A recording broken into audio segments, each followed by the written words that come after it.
ISOL est spécialisé dans le BIPV, donc le BIPV c'est Building Integrated Photovoltaic, donc finalement c'est faire des matériaux de construction actifs, donc actifs qui intègrent un élément photovoltaïque, donc on est spécialisé dans le vitrage à destination du bâtiment.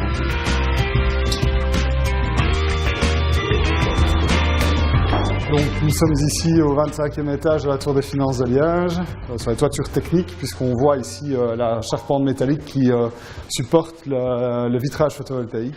On voit les châssis en aluminium aussi, donc c'est vraiment l'enveloppe du bâtiment de la tour des finances qu'on voit de l'intérieur. Ici, on est sur un vitrage du type vitrage feuilleté, donc les cellules photovoltaïques sont entre deux épaisseurs de verre.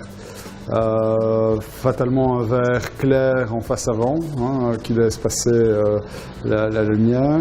Et ici sur la face arrière, on a un verre émaillé, bleu, c'est pour ça qu'on voit cette couleur bleue, et qui se noie aussi, ce vitrage photovoltaïque se noie dans la tour, dans la façade de la tour, parce que la façade de la tour est également bleue.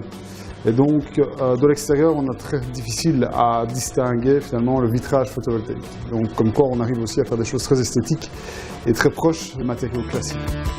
Le grand principe finalement, c'est vraiment de répondre aux attentes du bâtiment et aux besoins techniques qui sont exprimés par les bureaux d'études, par les architectes.